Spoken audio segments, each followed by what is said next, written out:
Good morning, everybody. Welcome back to another video. This one's going to be about the industrialized West, the industrialized countries since the end of the Cold War, and kind of what's been going on after the Cold War in the industrialized Western countries. So the first country on our list today is the country of Ireland. Now, hopefully you remember that the last time we talked about Ireland was in World War I. During World War I, the Irish nationalists started what was called the Easter Rising in 1916, attempting to get independence while Britain, the United Kingdom, was fighting World War I. The Easter Rising of 1916, of course, was violently put down, but the British also decided that what they were going to do was to cut a deal with the Irish nationalists. And so the deal was that when World War I was over, they would address the problem of Irish nationalism. In 1922, they held an election, and in that election, of course, counties in Ireland were able to vote on whether or not they wanted to remain part of the British Isles, part of the United Kingdom of Great Britain, or whether they wanted to create a new and independent country called the Republic of Ireland. And when they took that vote in 1922, of course, all the counties of Ireland voted for independence except the northern 7 counties.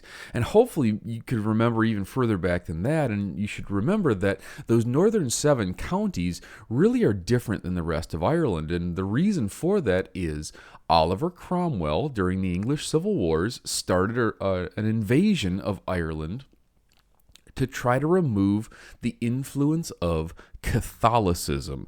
And of course, when he did that, he also started a genocide, leading to the fact that in Northern Ireland, there is a humongous number of Protestants compared to the rest of Ireland. By the time we get to 1922, those Protestants in Northern Ireland want to remain part of the United Kingdom, which of course is a Protestant country. The rest of the Irish, of course, want to have a country of their own because they're sick and tired of being treated like second-class citizens because they're Catholic. The Northern Irish do not want to join the Republic of Ireland because they're concerned about being Protestants in a majority Catholic country. And so, of course, what this does is it leads to a great deal of conflict. The majority of the conflict, which the Irish like to call the Troubles, really started in earnest in the 1960s.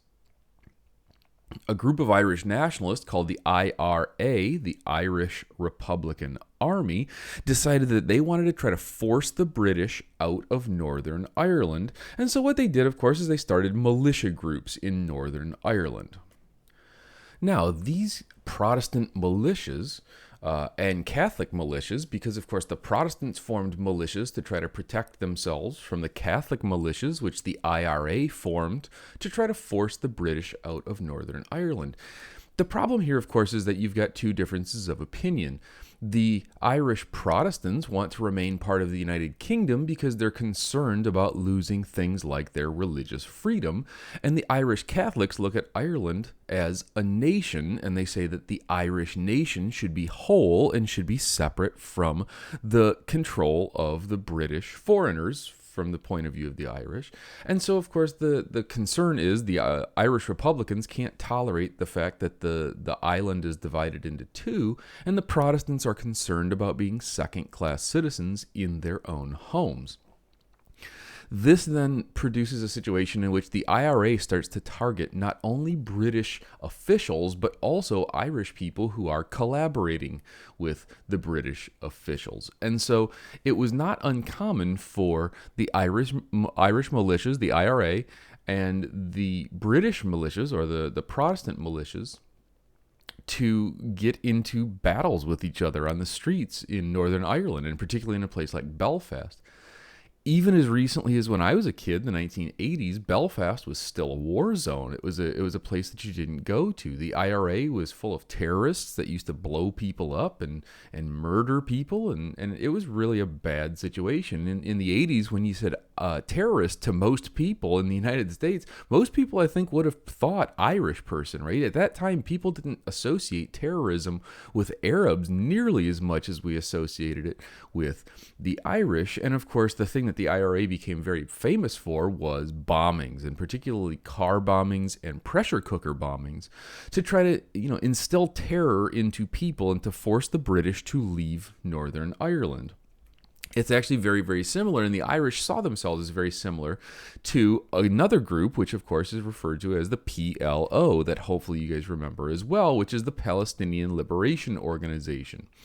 The PLO and the IRA both felt as though they were fighting to reclaim occupied territory. The IRA was trying to reclaim all of Ireland for the Republican cause, and the PLO, of course, was the Palestinian Liberation Organization, which was trying to free Palestine from the creation of Israel. So those two groups really did have a close association with each other, particularly during the time of the Troubles, which again starts in the 60s, continues in the 70s, the 80s, all the way up until the 1990s. Now, the 90s was a big deal.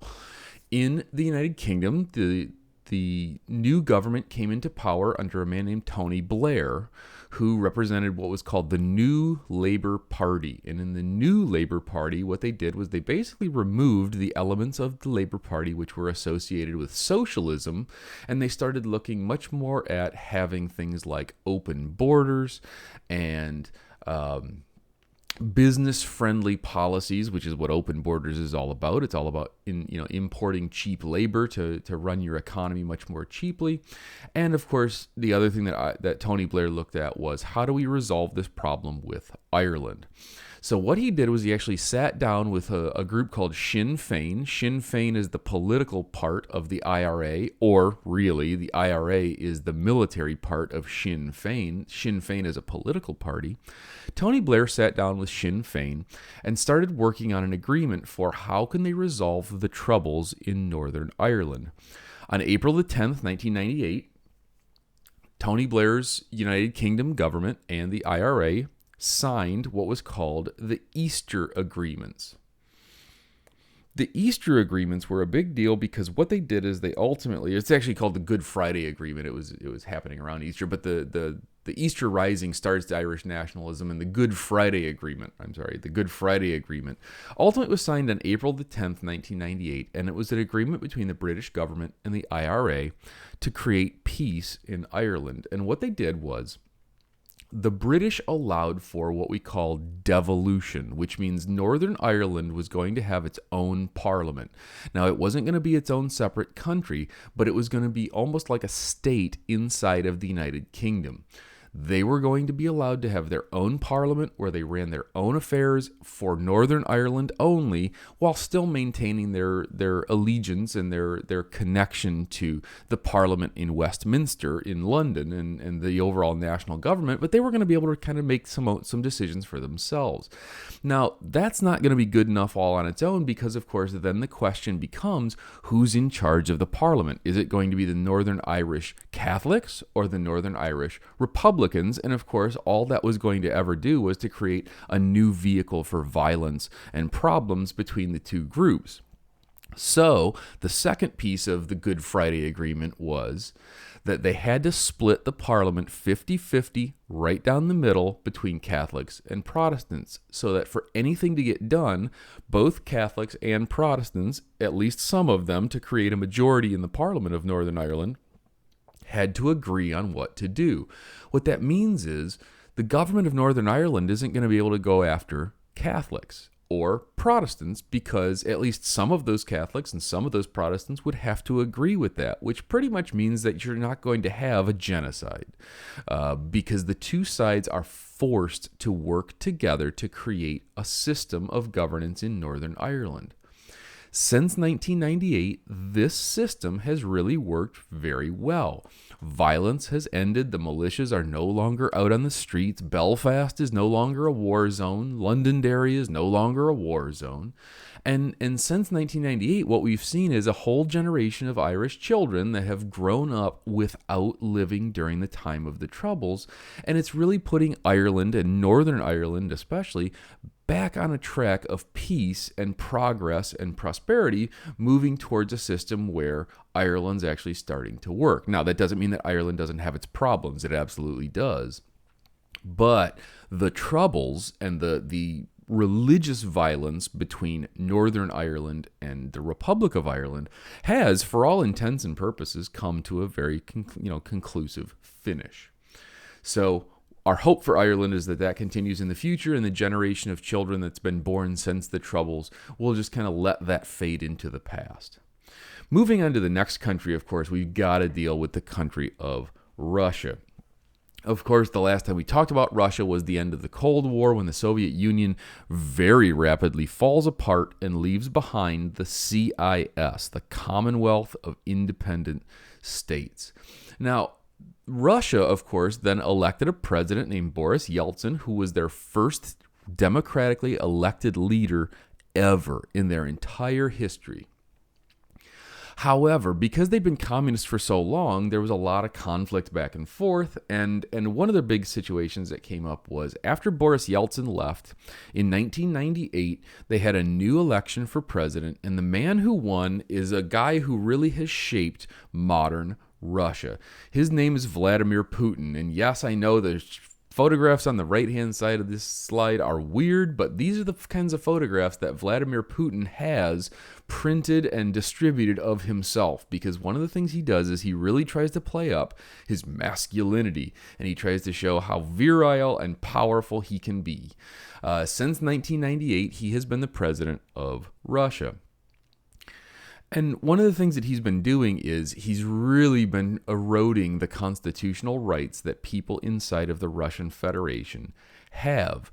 He personally controls about 80% of the media, so that would be newspapers, television, and radio stations inside of Russia. He owns a controlling share in the national news service, which is called Pravda, which in Russian it means the truth. So Vladimir Putin really does, to a very large extent, own and control the truth as it is known inside of Russia. And that gives him an enormous amount of power and control.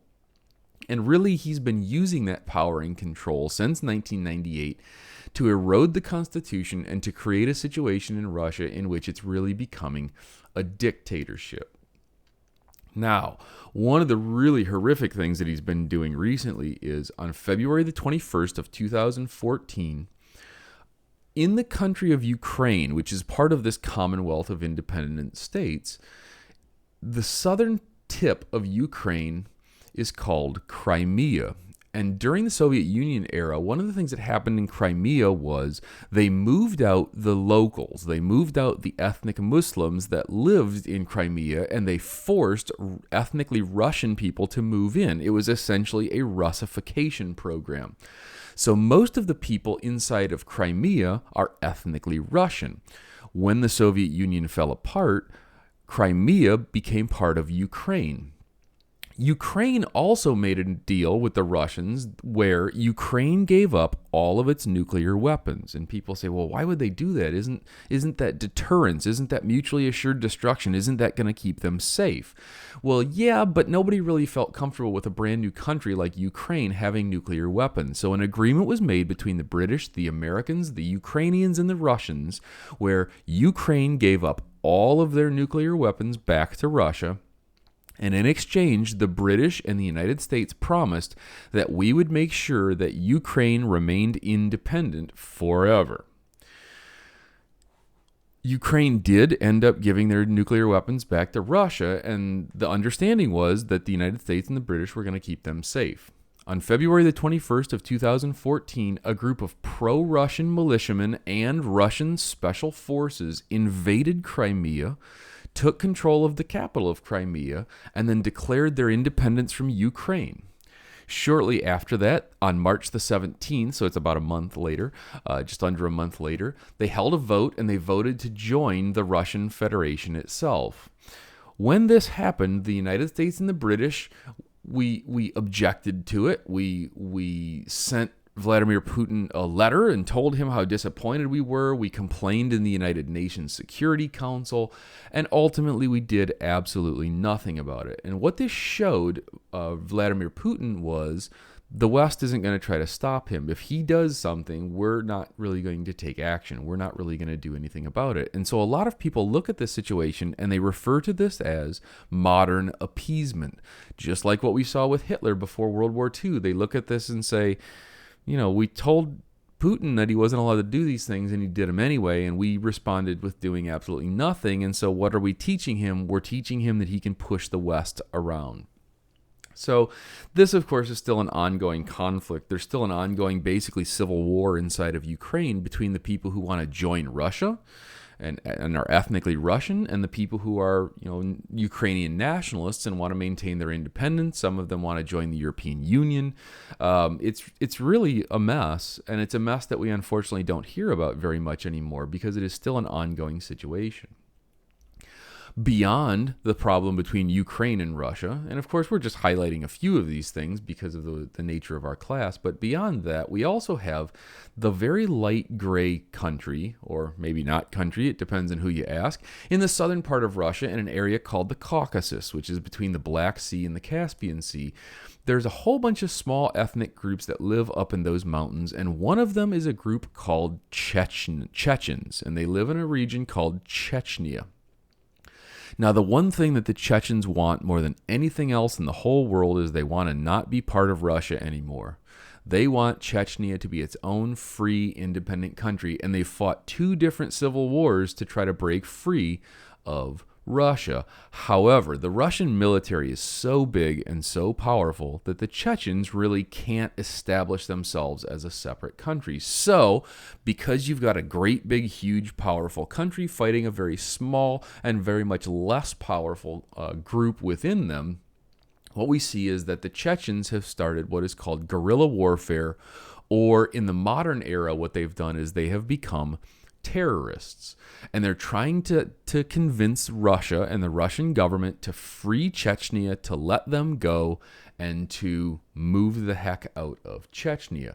The problem is that to do that, they can't stand up to the Russian army, so they have to attack Russian civilians and the Russian government, and they have to try to basically hold enough hostages that the Russian government gives up and lets Chechnya gain its independence.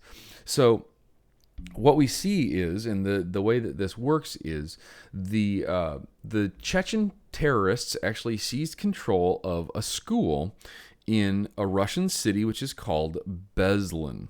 Now, at Beslan is basically like it's almost like if you think about an entire county having a school, one combined school district where everybody in the whole county goes to one combined campus.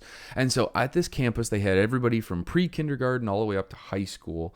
It's over 1,000 people inside of this Beslan school. Well, the Chechen terrorists took it over and held the children and the staff members hostage on the 1st of September in 2004. Russian special forces surrounded the building and demanded that the Chechens let the children go. However, the Chechens' demand was, until Russia lets the Chechen nation go, the Chechen rebels, freedom fighters, terrorists, it really depends on who you ask, decided that they were going to hold those children and those staff members of the Beslan school hostage. The problem, though, is that they're negotiating with Vladimir Putin. Vladimir Putin used to be a KGB agent, and the KGB is basically like the CIA inside the Soviet Union. So he's a tough customer. He's not someone who's going to be pushed around, even by acts of violence or threats of violence. So what he did is he sent in Russian special forces, which is called Spetsnaz.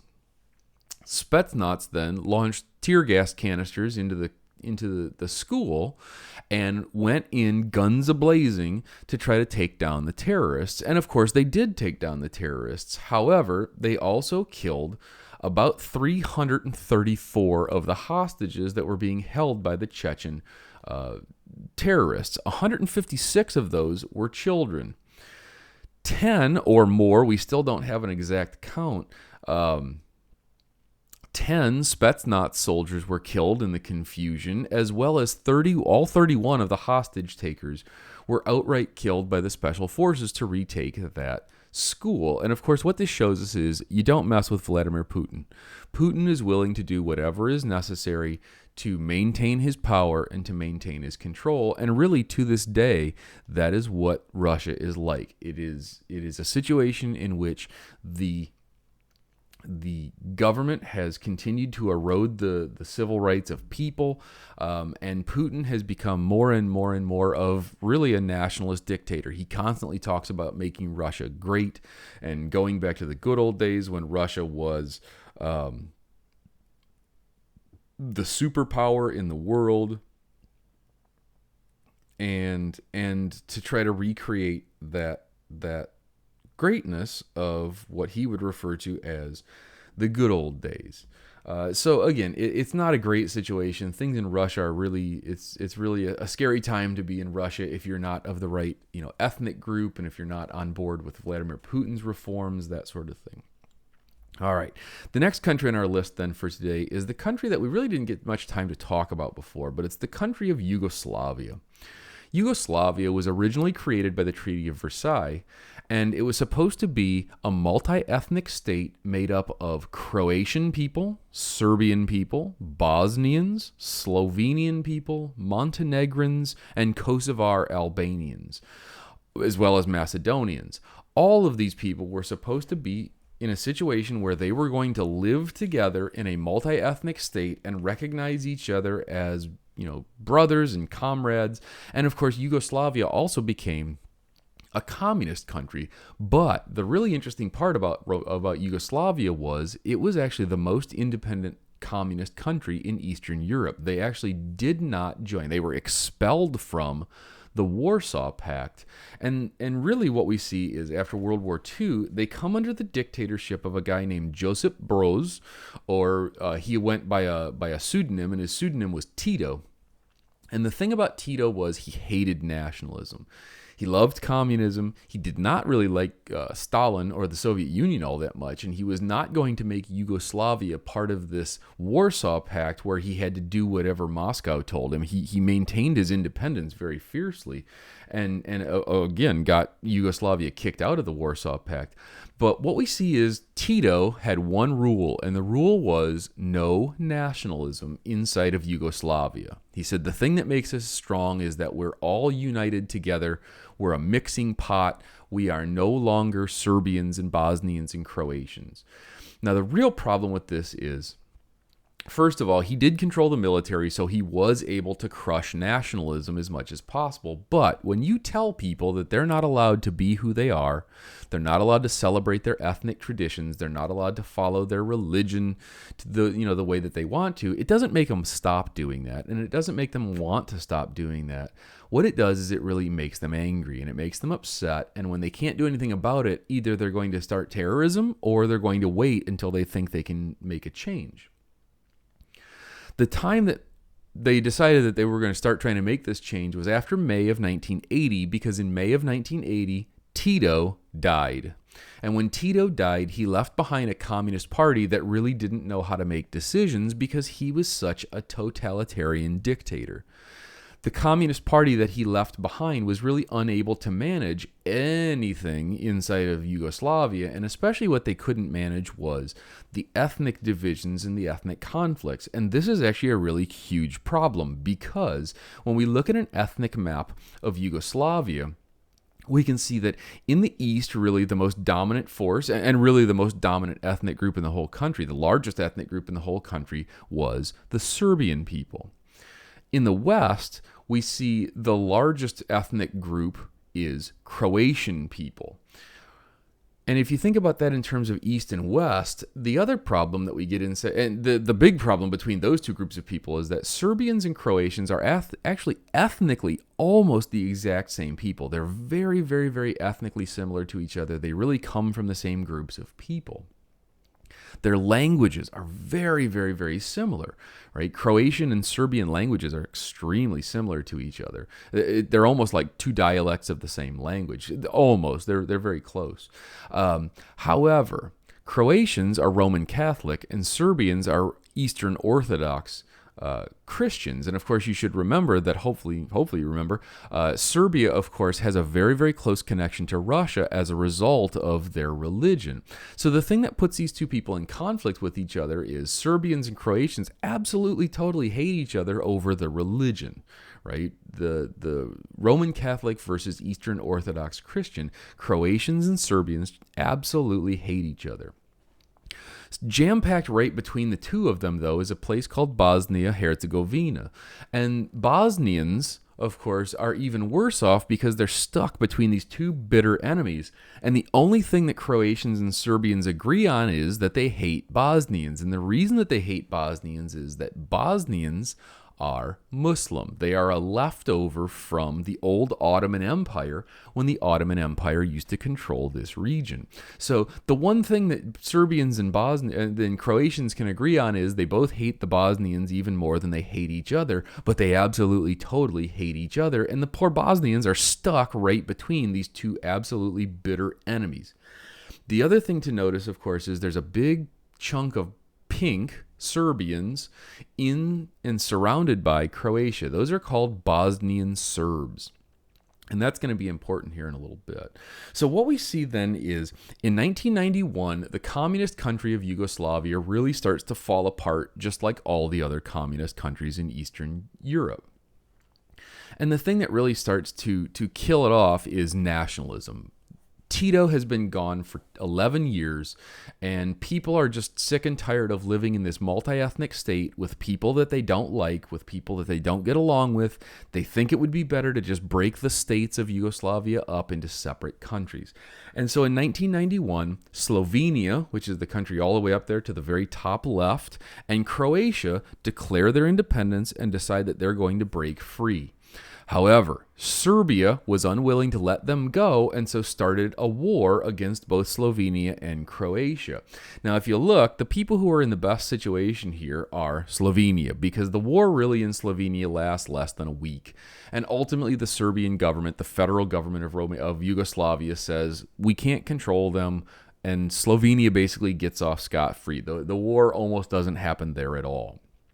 But the federal army and the Serbian armies and militias start moving into Croatia, and there's horrible, awful, terrible atrocities on both sides of that conflict. The thing that Serbia is trying to do is they're trying to push their way across Croatia, but also across Bosnia to try to link up with that other big chunk of pink there with the Bosnian Serbs, so that they can create one unified country of Serbia. And of course, Croatia is trying to drive the Serbs out of Croatia to create an ethnically homogenous country. In the middle of this, of course, what we see is the leaders of the Serbian people are the guy on the left, he's also the president of Yugoslavia, but the guy on the left, his name is Slobodan Milosevic, and the guy on the right is the leader of the Bosnian Serbs. His name is Radovan Karadzic. And what they do is they coordinate together to try to run this war in such a way as to create a large area for Serbian people, which is going to be ethnically homogenous. And when the war starts, this is the situation. You've got those two big pieces of Serbian people that are trying to unify together. You've got the Croatian people trying to drive Serbs out of Croatia. You've got the Bosnian people stuck right smack in the middle of this whole thing. The Slovenians got their independence. They're basically off and gone and doing their own thing. The Macedonians are basically still backing the Serbs. The Montenegrins are backing Serbia. And so really it's Bosnia is stuck between Serbia and Croatia. The Serbian army moved into the city of Sarajevo, which is the capital city of Yugoslavia, and they shelled the parliament, right? So this is the parliament building, and it's actually on fire. Then what they started to do is the Serbian army started to target areas in Sarajevo which were predominantly Croatian and Bosnian. And one of the things that Serbians practiced with a lot, their army practiced with a lot, and they're actually very, very well known for being very good with these things, are called mortars. So a mortar is a long, hollow tube, and what you do is you take what's basically an explosive charge on the end of a rocket. So if you think about it like a massively sized up bottle rocket, you're actually really close.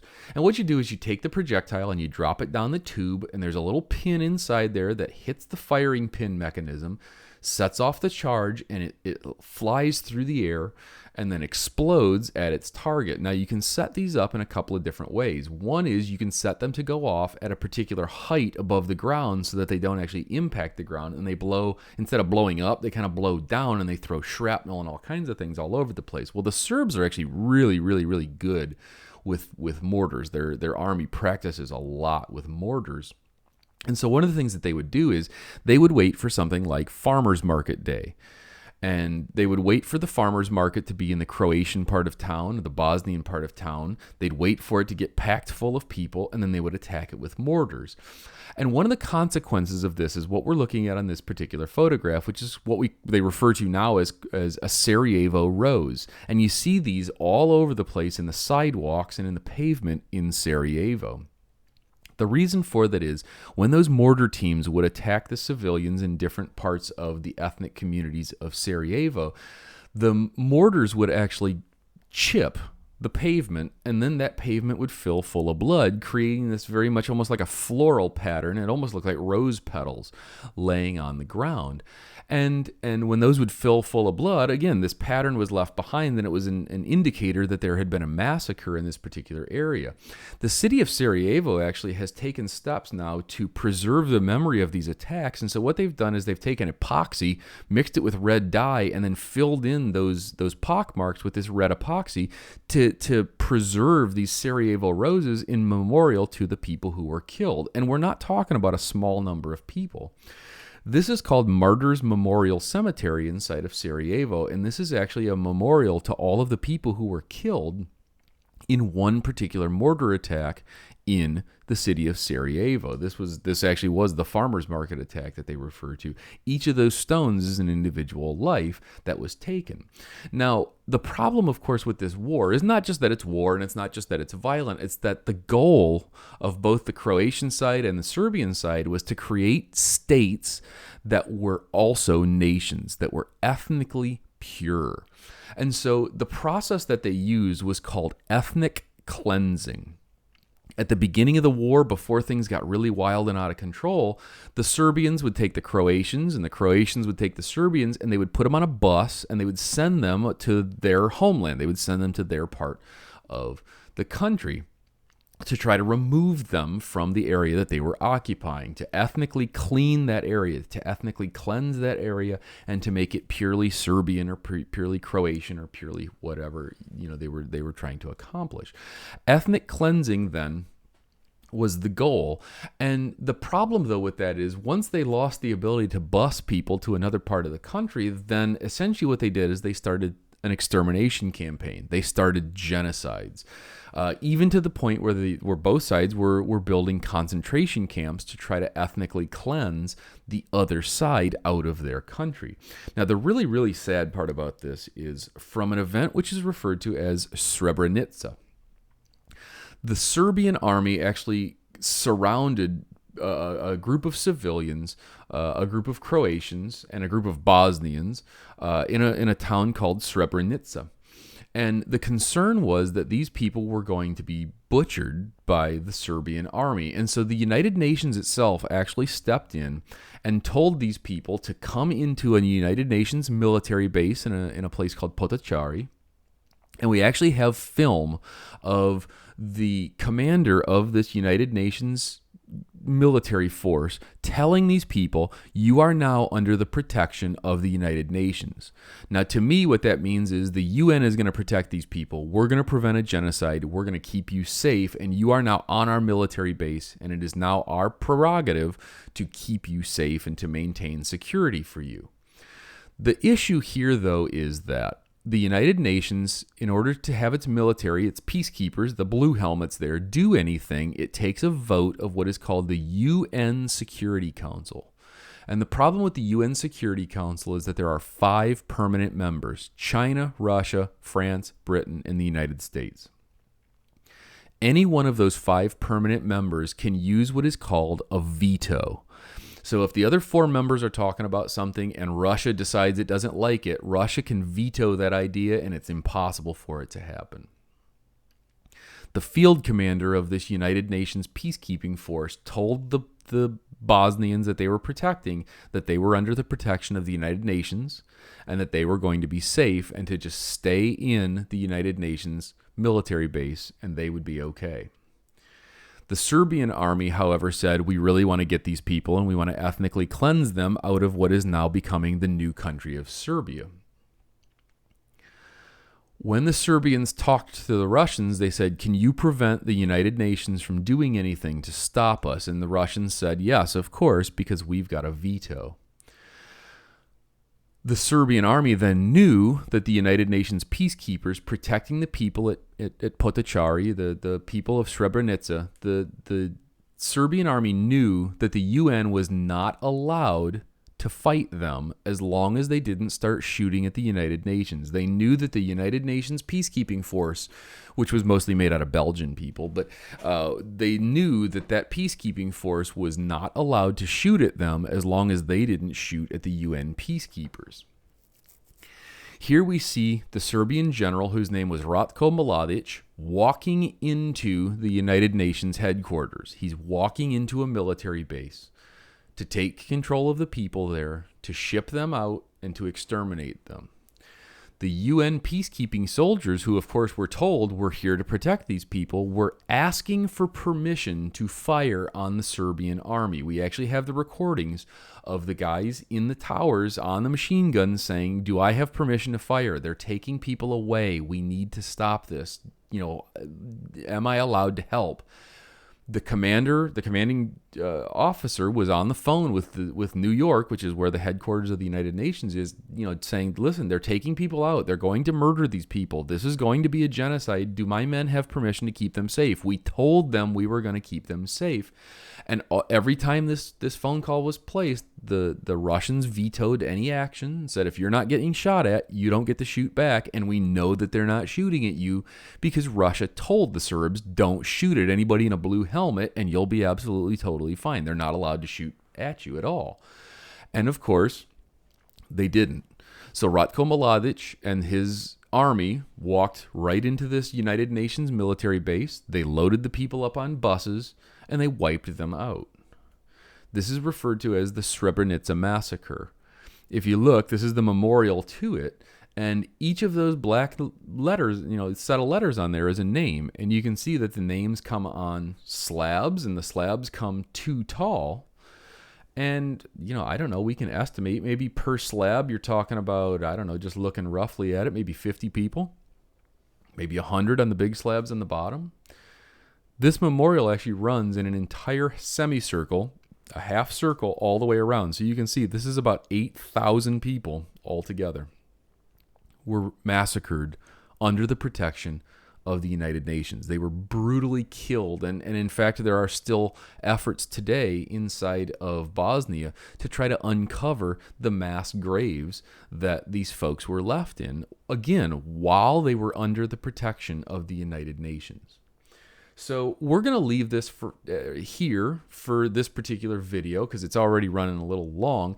In the next video, we're going to look at globalization and the processes of globalization. That one's going to be a relatively short video. So I hope this was a good video for you. Leave a like, leave a comment, subscribe for notifications for when the new videos come up. I hope everybody is staying healthy and staying safe, and I will see you in the next video.